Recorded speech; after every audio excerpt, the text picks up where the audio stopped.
హరే కృష్ణ. శ్రీమద్భగవద్గీత షష్ఠో అధ్యాయ అనగా 6వ అధ్యాయం ఆత్మ సంయమ యోగ. శ్లోకం 29. సర్వభూతస్థమాత్మానం సర్వభూతాని చాత్మని ఈక్షతే యోగయుక్తాత్మా సర్వత్ర సమదర్శన. సర్వ రా సైలెంట్ అవుతుందండి. సర్వభూతస్థ భూ మహాప్రాణమం అండి. ఇక్కడ సా సైలెంటే, కింద ఉన్న మహాప్రాణమం థా పలుకుతుందండి. భూతస్థ సర్వభూతస్థ మాత్మానం తా సైలెంటే మాకాకారం అండి. మాత్మానం సర్వభూతస్థమాత్మానం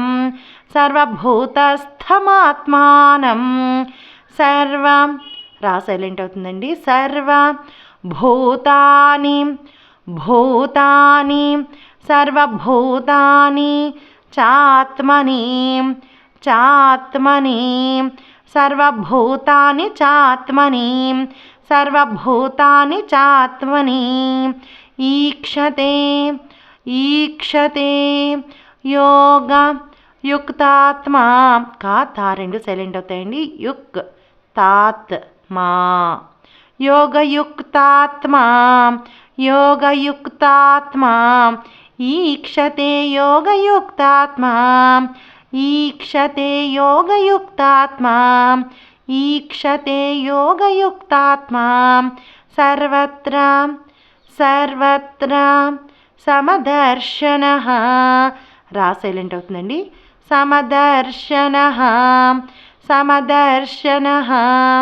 సర్వత్ర సమదర్శన సర్వభూతస్థమాత్మానం సర్వభూతాని చాత్మని ఈక్షతే యోగయుక్తాత్మా సర్వత్ర సమదర్శన.